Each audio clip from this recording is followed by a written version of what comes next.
नमस्कार. We connect लातूरमध्ये आपल्या सर्वांचं स्वागत आहे. आपण बघू शकतो की देशभरात आज निवडणुकीचं वार आहे आणि त्यात आपलं लातूरही मागे नाही. मोठमोठ्या नेत्यांच्या सभा आज लातूरमध्ये झालेल्या आहेत. आज आपण आलो आहोत लातूर लोकसभा मतदारसंघाचे अपेक्षित उमेदवार केदार सरांकडे. तर सर नमस्कार, आपल्या चॅनलमध्ये आपल्या सर्वांचं स्वागत आहे. तर आपलं पहिला प्रश्न, आपलं चिन्ह आहे बॅट. तर आपले बॅट हे हातावर आणि कमळावर भारी पडेल का? 100% पाडणार आहे. कारण सध्या IPL सुरू आहेत आणि मला बॅट निशाणी मिळालेली आहे. मी तरुण आहे, क्रिकेट हा माझा छंद होता म्हणून मीच निशाणी घेताना बॅट निशाणी टाकलेली.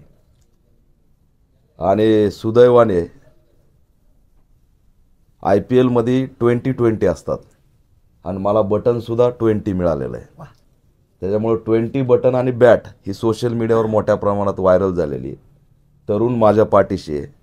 कमळ आणि हात यांचा आता खेळ संपलेला आहे, कारण बॅट या ठिकाणी उभा राहिलेली. तर त्याच अनुषंगाने दुसरा प्रश्न की तुम्ही सोशल मीडियावर खूप ऍक्टिव्ह असतात. त्याच पद्धतीने आपल्या लातूर लोकसभा मतदारसंघामध्ये किती महाविद्यालय आहेत आणि त्या महाविद्यालयातील किती नवतरुणांच्या आपण संपर्कात आहात आणि कशा पद्धतीने त्यांच्या संपर्कात राहत आहात? मी माझा जाहीरनामा उद्या जाहीर करतोय. पत्रकार परिषदेतून आणि सोशल मीडियावर आज जाहीर केलेला आहे. त्याच्यामध्ये शिक्षणाची जी भूमिका आहे ती एक वेगळी भूमिका मी मांडलेली, की या देशात 100% शिक्षण मोफत झालं पाहिजे. खाजगीकरण, जे काही खाजगी शाळा, खाजगी कॉलेज, खाजगी विद्यापीठं टोटल बंद झालं पाहिजे. आणि या देशात ज्याला जितकं शिकायचं आहे, ज्या क्षेत्रात शिकायचं आहे ते सगळं या ठिकाणी मोफत देण्याचं धोरण आमचं असणार आहे. आता तुम्ही म्हणाल तुमचं गव्हर्नमेंट नाही, मग तुम्ही हे कसं काय जाहीरनामा प्रसिद्ध करून या ठिकाणी अंमलात आणणार आहे? तर लोकशाहीमध्ये एका जागेला सुद्धा डिमांड असतं. एक जागा सरकार बनवू शकते आणि एक जागा सरकार पाडूही शकते. त्याच्यामुळे ही एक जागा आणि या एक जागेच्या बळावर जर उद्या व्यवस्था उभा राहिली तर शिक्षणामध्ये तुम्ही जो मला प्रश्न विचारला, महाविद्यालय इथले विद्यार्थी गेल्या अनेक वर्षांपासून रस्त्यावरचा संघर्ष जर सगळ्यात जास्त कोणी केला असेल तर तो दीपक केदारने केलेला आहे. या ठिकाणच्या परीक्षा घोटाळ्यांच्या मुद्द्यावरती माझे आंदोलनं झालेले आहेत. विद्यालयातील मुलींच्या सुरक्षेसंदर्भात माझे आंदोलनं झालेले आहेत. या ठिकाणच्या फीस वाढीच्या संदर्भातले माझे आंदोलनं झालेले आहेत. तर या सगळ्या उमेदवारात जर विद्यार्थ्यांचे, शिक्षणाचे, तरुणांचे प्रश्न जर सगळ्यात जास्त कोणी या ठिकाणी राबवले असतील तर ते मी राबवलेले आहेत. त्याच्यामुळे मला या सगळ्या प्रश्नाशी टच आहे आणि लातूरच्या विद्यार्थ्यांशी सुद्धा माझा संवाद झालेला आहे. फक्त माझे या ठिकाणी जी व्यापक भूमिका आली की सर्व शिक्षण हे मोफत झालं पाहिजे. आमच्याकडे अंबानीच्या पोरासाठी वेगळं कॉलेज, अमिताभ बच्चनच्या पोरासाठी वेगळं कॉलेज, वेगळा ड्रेस कोड, ही शिक्षणातली अस्पृश्यता जी आहे ती नष्ट झाली पाहिजे. जर का संविधानाने समान हक्क आणि समान अधिकार दिलाय तर शिक्षणाचा हक्क आणि अधिकार हा मूलभूत हक्क आणि अधिकार झाला पाहिजे. तो अमिताभ बच्चनचा पोरगा असो की अंबानीचा पोरगा असो की शेतकऱ्यांचा पोरगा असो की दलितांचा पोरगा असो, तो एका छताखाली शिकला पाहिजे. त्याच्यामुळे सगळ्यात जास्त डिमांड या ठिकाणी शिक्षणाला दिलं जाणार आणि हे शिक्षण जर मी मोफत करू शकलो तर देशातली सर्वात मोठी समस्या या ठिकाणी सुटणार आहे. आमच्याकडे रस्ता म्हणजे सरकार, आमच्याकडे पोटभर दारू देणं म्हणजे सरकार, आमच्याकडे या ठिकाणी लूटमारीचे टेंडर काढणे म्हणजे सरकार. हे धोरण थांबलं पाहिजे. शिक्षण मोफत देणारं धोरण या ठिकाणी आलं पाहिजे. कोणतंही शिक्षण घ्या, अनेक देश आहेत, तुम्ही जर गुगलवर टाकलं तर तिथं सर्व स्तरावरचं शिक्षण हे मोफत आहे. भारतामध्ये डॉक्टर बाबासाहेब आंबेडकरांना सुद्धा शिक्षण मोफत द्यायचं होतं. स्वतः शिष्यवृत्ती शिकलेले बाबासाहेब या देशातल्या आजची जर स्थिती बघितली, संस्था मोडखळलेल्या आहेत, अनुदानित या ठिकाणच्या संस्था उद्ध्वस्त झालेल्या आहेत, सरकारी शाळा पाडण्यात आलेल्या आहेत, हजारो शाळा उद्ध्वस्त करण्याच्या दिशेने वाटचाल चाललेली. तर ह्या शाळा आणि सरकारी शिक्षण वाचलं पाहिजे आणि खाजगी सगळंच बंद झालं पाहिजे. लुटमार सुरू आहे. आज काय लातूरच्या कोचिंग क्लासेसच्या फीस किती आहेत? त्याच्या रॅगिंग सारखी अवस्था विद्यार्थ्याची. तू फीस भरली नाहीस, त्याला असणार फील होत आहे की मी नाही भरू शकत, गरिबीने त्रस्त झालेला आहे, लातूरला पाणी नाही, शेती पिकत नाही, आरक्षणाचे आंदोलन का उभं राहतात? या ठिकाणी जर पाणीच नसेल, शेतीच पिकत नसेल, तर त्या ठिकाणी आरक्षणाच्या मागणीशिवाय पर्याय राहत नाही. आज या नेत्यांच्या दारामध्ये 10-10 दिवस 8-8 दिवस जाऊन माणूस उभा राहतो, ते नेते भेटत नाहीत. आणि या ठिकाणी शिक्षणाच्या 3-13 केलेत, माफियागिरी उभा राहिलेली आहे, गुंडगिरी उभा राहिलेली आहे, शोषण सुरू आहे. लातूरचं जे शैक्षणिक केंद्र होतं ते संपूर्णपणे भयभीत दिशेने निघालेलं आहे आणि गँगवॉरच्या बळावरती या ठिकाणी सगळं सुरू आहे. हे थांबलं पाहिजे आणि त्यासाठी डॅशिंग युवा नेतृत्वाची गरज आहे. मरगळलेले यांच्या उमेदवाराचे चेहरे बघितले तर झोप येते हो. काय त्यांचे चेहरे, काय ते करणार आहेत? पहिलं तर त्यांना हॉस्पिटल लागणारं वय किती झालंय, ते काय लोकांचे प्रश्न सोडणार आहेत? आणि म्हणून तरुणांनी, विद्यार्थ्यांनी त्यांच्यासाठी लढणाऱ्या तरुणाची चॉईस या ठिकाणी केली पाहिजे, असं माझं आव्हान आहे. आणि म्हणून आम्ही मोफत शिक्षणाच्या अजेंड्यावरती आजही लढू आणि पुढेही लढू. मला शेतकऱ्यांचा मुलगा, दलितांचा मुलगा आणि अंबानीचा मुलगा एकाच शाळेत शिकलेला बघायचा आणि तोच आमचा अजेंडा आहे. सर, पुढचा प्रश्न असा आहे की आपण बघतो की लातूर लोकसभा हा अनुसूचित जातीसाठी राखीव मतदारसंघ आहे. पर या मतदारसंघामध्ये दलितांवर अत्याचार वाढत आहेत. पण विद्यमान खासदारांनी त्याच्यावर काय केले नाही. मग तुम्हाला याबाबत काय, त्या घटनेकडे आपण कशा पद्धतीने बघता? तुम्हाला धक्कादायक माहिती देतो, एकही उमेदवार देणार नाही.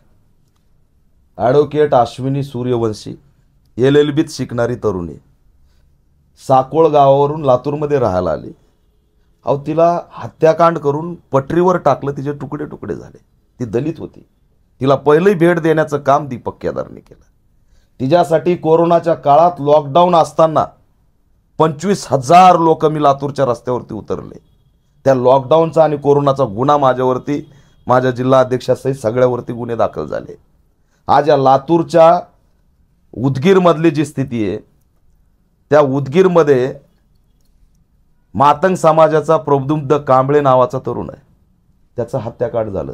मी गेलो, मी मोर्चा काढला, मी न्यायाचं वाचा फोडली. तुम्हाला रेणापूरमध्ये तबगाले नावाचा मातंग समाजाचा इसम, अहो त्या ठिकाणी फक्त काहीतरी 1000 रुपयासाठी चटणी टाकून, रोहात टाकून त्याला मारून टाकलं सावकाराने. त्या ठिकाणची सावकारी बंद करण्याचं काम आम्ही केलं. त्या घटनेला वाचा फोडण्याचं काम केलं. मी 400 किलोमीटरवरून त्या तबगालेंना भेटायला आलो, परिवारांना त्यांच्या. या घटनेला वाचा फोडायला आलो. पण लातूरमधून 20 किलोमीटरवरून अमित देशमुख गेले नाही. हा विद्यमान खासदार शृंगारे गेले नाहीत, जे की राखीव मतदारसंघातून आहेत, दलित आहेत, अनुसूचित जातीचे आहेत म्हणून सांगतायत, परंतु एकाही दलित अत्याचाराला भेट दिलेली नाही. या लातूरमधल्या शेकडो अन्य अत्याचाराला मी भेटी दिल्यात आणि आंदोलन करत असताना 4 ते 5 गुन्हे माझ्यावरती लातूरमध्ये झालेले आहेत. आम्ही फेस करतोय. लातूरच्या या ठिकाणच्या दलित अन्य अत्याचाराच्या विरोधातच खऱ्या अर्थाने बंड करण्यासाठी मी या ठिकाणी उभा राहिलोय. दुर्दैव आहे की खासदार असून एक एसपींना कधीही फोन नाही की माझ्या समाजाला गावकुसात मारलंय, जरा लक्ष द्या मानण्याची सुद्धा धमक नाही. कोण आहे या खासदाराचा बॉस? या खासदाराचा बॉस या ठिकाणी भैयासाहेब नावाचा कोणीतरी निलंग्याला बसलाय आणि त्याच्या असणाऱ्या इशाऱ्यावरती इथं काम सुरू राहतंय. आणि म्हणून मी सांगितलं की कोण्या भैयासाहेबासाठी खासदार व्हायचं नाही. इकडला खासदार झाला तर निलंग्याचा भैयासाहेब आणि इकडला खासदार झाला तर लातूरचा भैयासाहेब. अरे तुम्ही खासदार का भैयासाहेबसाठी होणार आहेत? जनतेसाठी तुम्ही खासदार कधी होणार आहेत? दलितांची खासदार तुम्ही कधी होणार आहेत? लातूरकरांचे खासदार तुम्ही कधी होणार आहेत? डॉक्टर बाबासाहेब आंबेडकरांनी दिलेल्या संविधानाचे या ठिकाणी खासदार तुम्ही कधी होणार आहेत? ज्याच्यासाठी खासदार व्हायचंय ते होत नाहीत आणि गुलामी करायला खासदार व्हायला निघालेत. दुर्दैव आहे की दलित असून दलित अत्याचाराला भेटी नाहीत. आणि यामुळे खदखद आहे समाजामध्ये. अनेक ठिकाणाहून बौद्ध वस्तीतून खासदाराला हाकलून दिलंय. त्याचे व्हिडिओ व्हायरल झालेत. आणि हे जे सभा बिभा काय नसतंय, हे पैसे आणून सभा करायच्या, नाटक करायचे, मोदी मोदी करत बसायचे, याच्या पलीकडं हे सगळं समजतंय. ग्राउंड लेवलला आम्ही आहेत.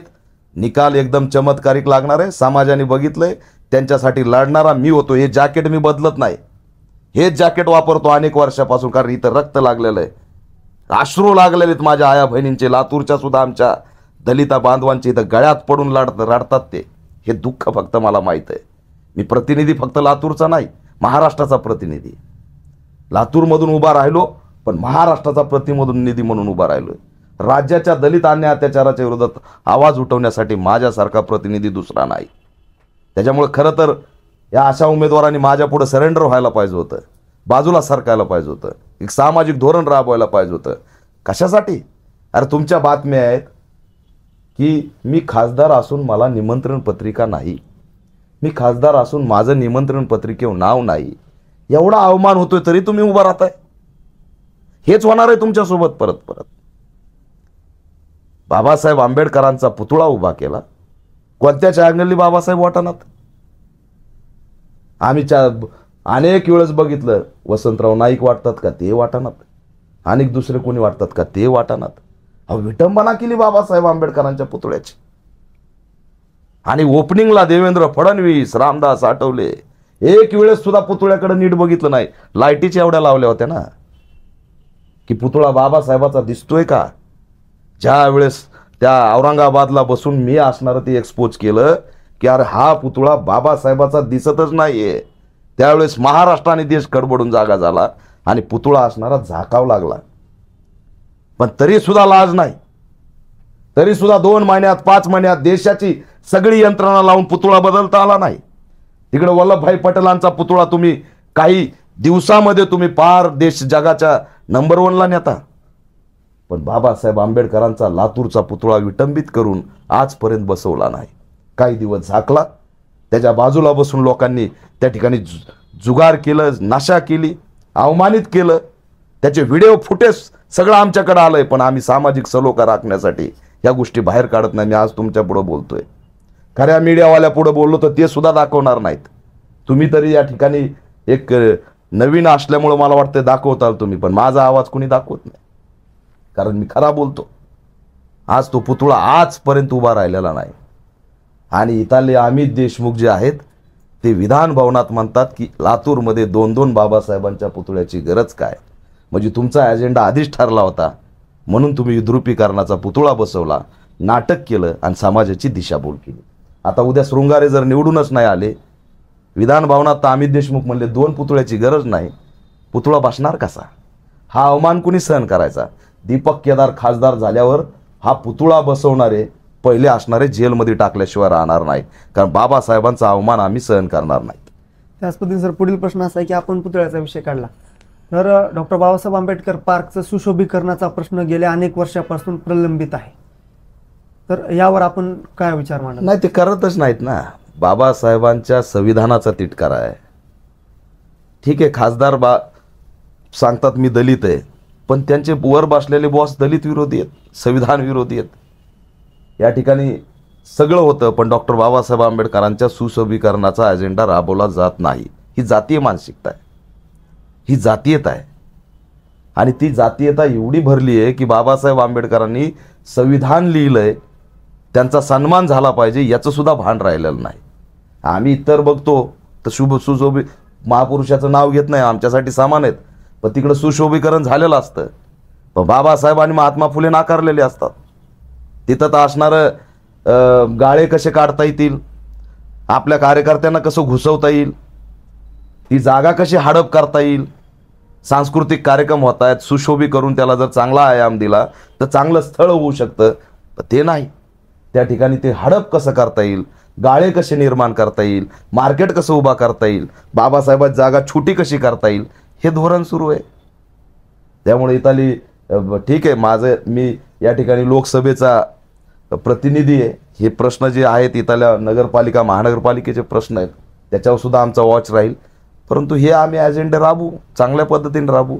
डॉक्टर बाबासाहेब आंबेडकरच नाही तर या ठिकाणचे सगळेच पुतळे आणि सगळेच असणारे सुशोभीकरण करून महापुरुषांचा अवमान होईल असं कुठंही आम्ही होऊ देणार नाहीत.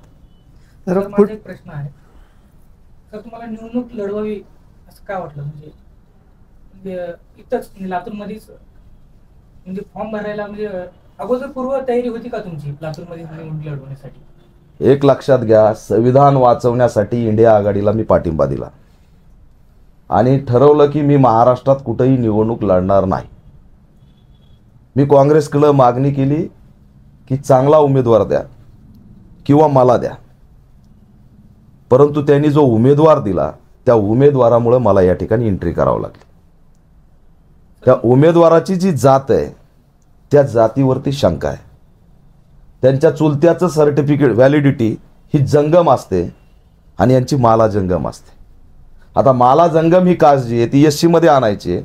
तुमचा चुलता जो आहे तो जंगम मध्ये असतो आणि तुम्ही माला जंगम मध्ये कसं काय जाता. म्हणून मला या ठिकाणी चीड निर्माण झाली आणि मी अचानक निर्णय घेतला की का बरं इथल्या बौद्धांचा, चर्मकारांचा, मातंगांचा तिटकारा का, यांचा प्रचार करू वाटत नाही का यांना.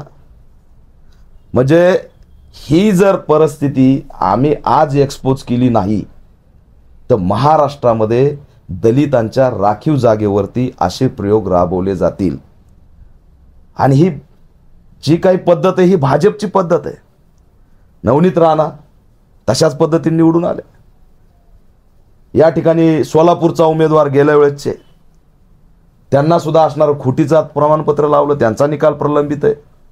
त्यांना माहीत आहे एकदा निवडणूक लढायला सुरुवात करा, कोर्टात गेले की 6 महिने 6 वर्ष लागतात आणि आपली टर्म पूर्ण होते. हे धोरण जर आलं तर उद्या आमदार सुद्धा तेच होतील, खासदार सुद्धा तेच होतील. आणि या ठिकाणी आजचा प्रचार असा सुरू आहे, तुम्हाला धक्कादायक माहिती देतो की आपला उमेदवार सवर्ण आहे, ओरिजिनल दलित नाही, अशा पद्धतीने प्रचार करून संपूर्ण कुटुंब त्यांच्या बाजूने उतरलेलं आहे.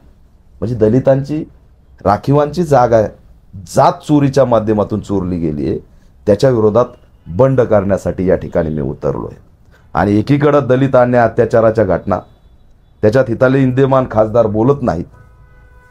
त्यावेळेस मला वाटलं की लातूरमध्ये राखीव मतदारसंघ आहे आणि आज ना उद्या मी या ठिकाणी जी काही कुटुंबशाही आणि घराणेशाही सुरू आहे त्याला उद्ध्वस्त करू शकतो.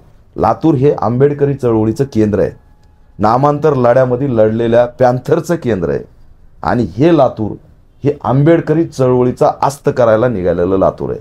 त्याच्यामुळे आंबेडकरी चळवळीचं अस्तित्व वाचवण्यासाठी लातूरच्या आणि महाराष्ट्राच्या मी लातूरमध्ये आलेलो आहे.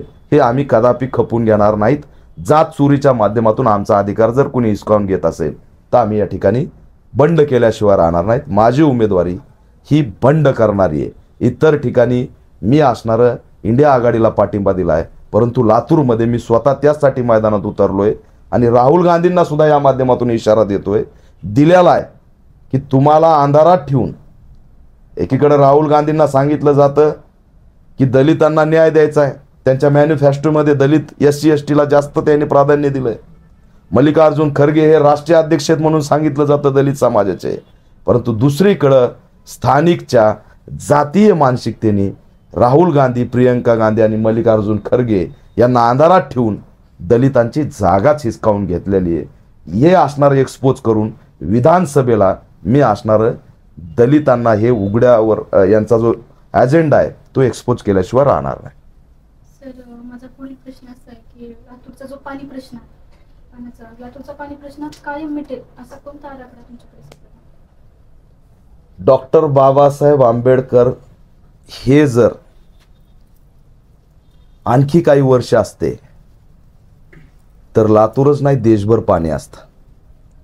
कारण नदी जोड प्रकल्प ही जी काही डॉक्टर बाबासाहेब आंबेडकरांचं धोरण होतं ते तेव्हा राबू दिलं नाही. बाबासाहेबांची जर सत्ता आली असती तर त्या धोरणाअंतर्गत पाणी पोहोचलं असतं.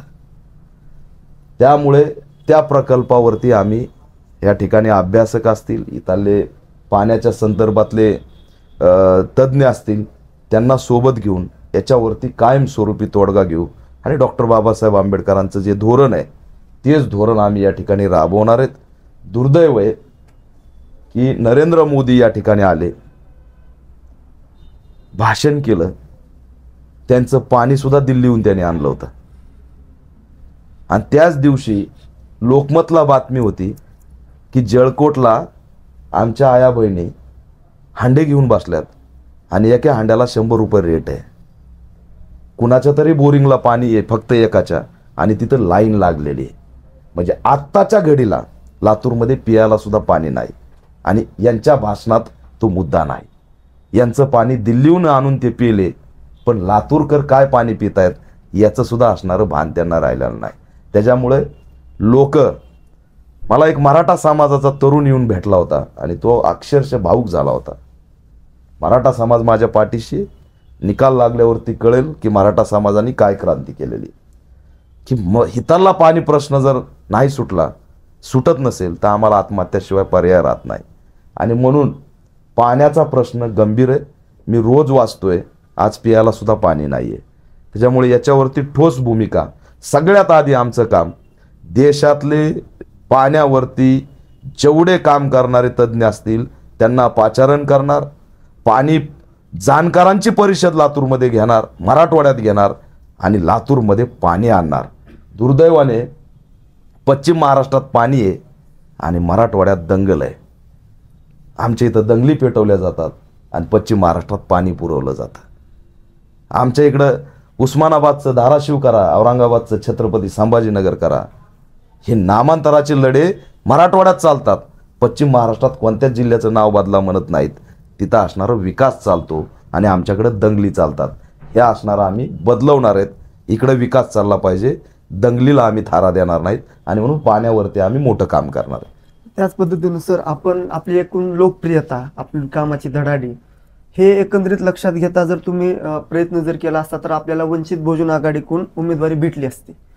मग त्या अनुषंगाने आपण काय सांगाल? किंवा आताच पाठीमागे आम्ही एक व्हिडिओ क्लिप बघितली की ऑल इंडिया मजलिस इत्यादुल मुस्लिम पक्षाने आपल्याला पाठिंबा दिलेला आहे. खासदार इम्तियाज जलील साहेबांनी तो व्हिडिओ करून सांगितलेला आहे. एखाद्या पक्षाकडून उमेदवारी मिळवण्यासाठी आपण प्रयत्न का केला नाही?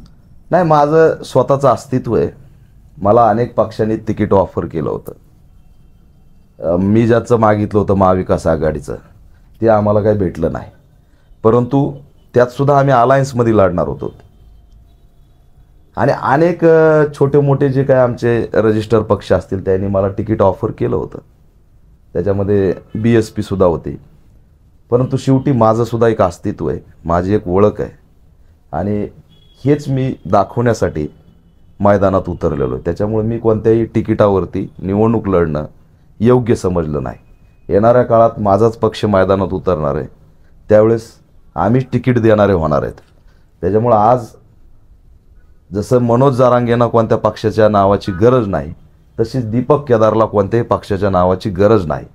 आणि हे इंडिकेट झालं आहे की उत्तर प्रदेशमधून चंद्रशेखर आझाद यांनी मला पाठिंबा दिला, ओवीसींनी या ठिकाणी MIMनी जलील साहेबांनी मला पाठिंबा दिला, त्यांचे सुद्धा मी आभार मानतो. एवढंच नाही तर तामिळनाडूचे खासदार VCK पॅन्थर पार्टीचे त्या ठिकाणी डॉक्टर थर्मवल्लवन यांची मोठी पार्टी, 2 खासदार 4 आमदार तामिळनाडू होत आहेत आणि स्टॅलिन सरकारमध्ये त्यांची त्या ठिकाणी 4 आमदार आहेत. तर त्यांनी सुद्धा मला पाठिंबा दिला, तेही प्रेस घेऊन चेन्नईमध्ये.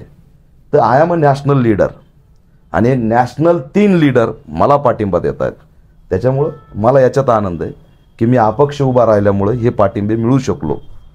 त्याच्यामुळे मी कुणाच्याही तिकिटाच्या संदर्भात प्रयत्न केले नाहीत. तुम्ही ज्या ज्या पक्षाचं नाव घेतले, मी आता तुम्हाला एक गोप्यस्फोट करतोय की इथले कोणत्या पक्षाचं नाव नाही घेत, इथले 3ही पक्षाचे उमेदवार हे भाजप प्रणित आहेत. कालच बाळासाहेब आंबेडकरांनी विधान केलंय की लातूरचं एक घराणं भाजपमध्ये जाणार आहे निवडणूक झाल्यावर. म्हणजे दुसरा बी भाजपचा त्यांनी डिक्लेअर केला. आणि 3रा उमेदवार हा निवडणूक झाल्या भाजपमध्ये जाणार आहे आणि विधानसभेला उदगीरमधून विधानसभेचं तिकीट मिळवण्यासाठी प्रयत्न करणार आहे. या 3 उमेदवार विरुद्ध मी एकटा असं धोरण आहे. त्याच्यामुळे 3ही उमेदवार इनडायरेक्टली भाजपचे येतं आणि मी एकटा या ठिकाणी स्वाभिमानी अजेंडा घेऊन या तिघाच्या विरोधात उभा आहे. म्हणून तिघांनी बी सभा लावल्यात. आता मी सभा काय लावू शकत नाही, कारण मी आंदोलक आहे. आंदोलकाकडं QR कोड आहे, तो आव्हान केला. माझ्याकडे स्टेटमेंट आहे, एक रुपया करून मला पैसे पाठवले आणि त्या पैशामध्ये माझा प्रचार सुरू आहे. आता तो सभा घेण्या एवढा पैसा आला नाही म्हणून मी काय आता सभा घेऊ शकत नाही. एरवी माझ्या सभा सगळ्यात मोठ्या होतात, एरवी लोकसुद्धा माझ्यासाठी धावून येतात. पण आता सध्या कमाईचा सीझन सुरू आहे. ते म्हणतात भाई तुम्ही काय सभा घेऊ नका, तिकडले आमचे 500 रुपये बुडतेन. त्याच्यामुळे मी पण त्यांना त्रास देत नाही. आणि उन्हात अनात त्यांना सांगायचं माझ्यासाठी ये. त्यांना मी रोज दिसतो, यूट्यूबला दिसतो, फेसबुकला दिसतो, इंस्टाला दिसतो. त्याच्यामुळं माझा चेहरा एवढा फेमस आहे की मुख्यमंत्र्यापेक्षा जास्त फॉलोअर्स माझे आहेत. मग माझा चेहरा लोकांना दाखवण्यासाठी करोडो रुपये रूप घालायची मला गरज नाही. पहिलं तर एक उमेदवार बघितला त्याचा चेहराचेच काहीतरी 50 रिक्षा घेऊन फिरतोय मी ये म्हणून, तसं मला गरज नाही ना. ग्रामीण भागात मी फिरतोय, लोक मला आशीर्वाद देत आहेत, फोन करतायत. आजूबाजूच्या महाराष्ट्रातले लोक लातूरच्या नातेवाईकाला सांगतायत की दीपक भाईला निवडून आणायचं. त्याच्यामुळे माझ्यासाठी खूप सहज आहे कमी पैशात निवडणूक लढणं. आणि आपल्या सगळ्या तरुणांसाठी माझं प्रतिनिधित्व हेच आहे.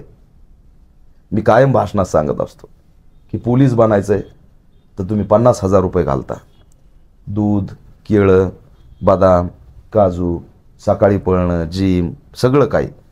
एक जर भरती करायची आहे तर तुम्हाला 5-10 हजार रुपये खर्च करावे लागतात फीस सहित. म्हणजे टोटल खर्च तुमचा 50,000 आहे. मग लोकसभेचे 25,000 रुपये भरून पगार बी टाईट आहे, पुन्हा सगळं फ्री आहे. देश चालवण्याची ताकद येते, देश सेवा करण्याची ताकद येते. मग पोलीस भरती, क्लर्क ह्या सगळ्या नोकरी करणाऱ्याला माझं हेच आव्हान असतंय की तुम्ही आमदार खासदार सुद्धा होण्याची धमक ठेवा. ही सुद्धा देश सेवा आहे. आमच्या कपाळावर शिक्का मारलाय, तू निवडणुका लढायच्या नाही. ए तू भाषण कसं काय देतो रे? तू तर शेतात पाहिजे, तू ट्रॅक्टरवर पाहिजे, तू ऊस तोडायला पाहिजे, तू सालानी पाहिजे. हा बदल घडून आणण्यासाठी मी निवडणुकीत उभा आहे. आजच्या निवडणुकीत जर तुम्ही बघितलं तर सगळ्या प्रस्थापितांची आघाडी, सगळ्या प्रस्थापितांची, की मी तुला इथं सपोर्ट करतो, तू मला तिथं सपोर्ट कर. यांनी काय ठरवलं, आंबेडकरी चळवळीचे असतील, बाहेरचे असतील, सगळे प्रस्थापित, की राहणार आपणच, नव्याची एंट्री होऊ द्यायची नाही. या राज्यात जर बंड करून नवा कोणी आला असेल पुढं तर तो दीपक केदार आलेला आहे.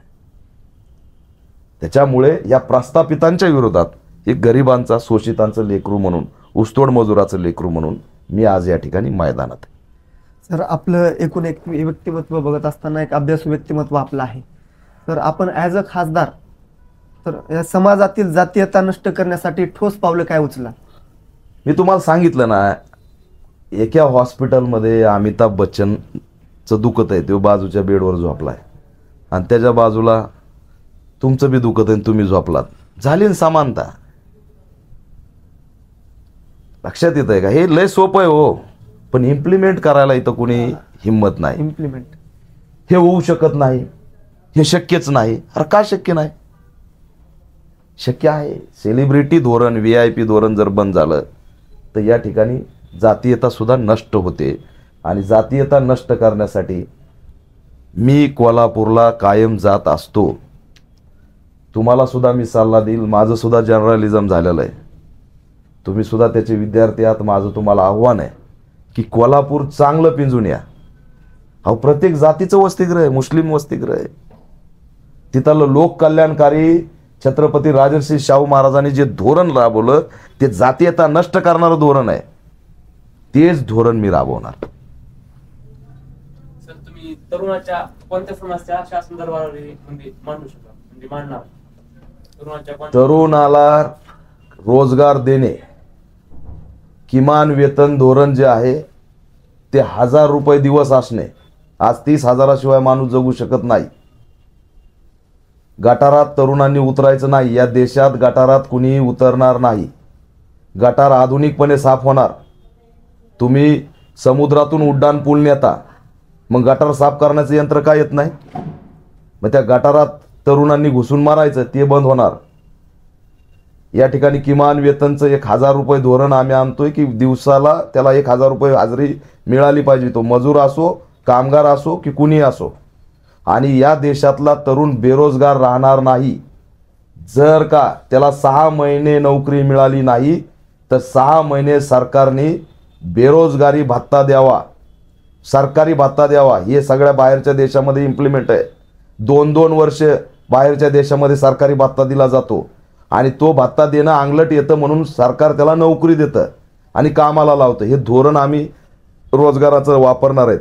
आणि ज्या पद्धतीने शेतकऱ्यांच्या आत्महत्याला महत्त्व आहे त्याच पद्धतीने बेरोजगारांच्या आत्महत्याला सुद्धा आम्ही महत्त्व देणार, तेवढाच असणारा त्या ठिकाणी आधार देणार.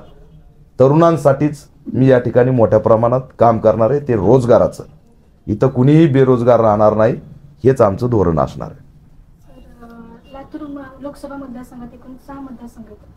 त्यापैकी त्या संघामध्ये पूर्णपैकी त्यामध्ये किती महाविद्यालय येतात आणि त्या महाविद्यालयातील तरुणांशी तुमचा थेट संपर्क कुठंपर्यंत आहे?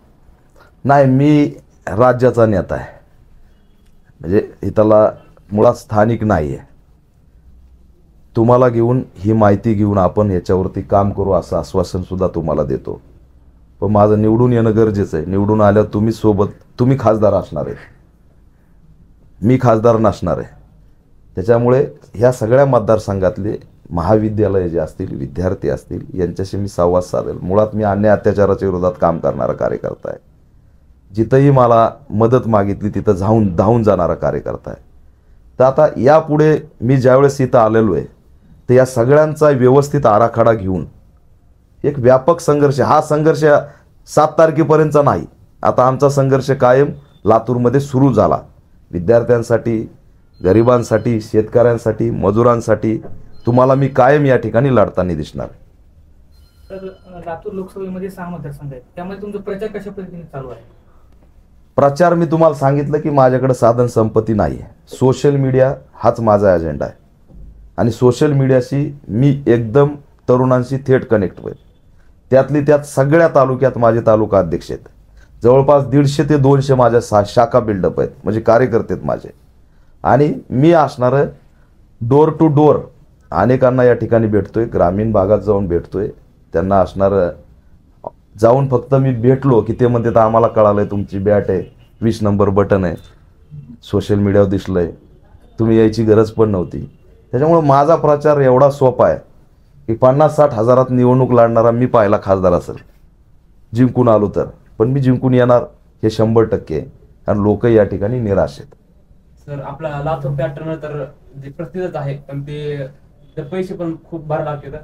तुम्ही ते नमुले म्हणजे मोफत कशा प्रकारे करता लातूर पॅटर्न शिक्षणामध्ये, याबद्दल तुमचे काय म्हणते? अरे बाबा, मी माझं धोरण उद्या प्रेसमध्ये पण मांडणार आहे की शिक्षण मोफत, खाजगीकरण बंद, खाजगी कोचिंग बंद, खाजगी कॉलेज बंद, खाजगी विद्यापीठ बंद.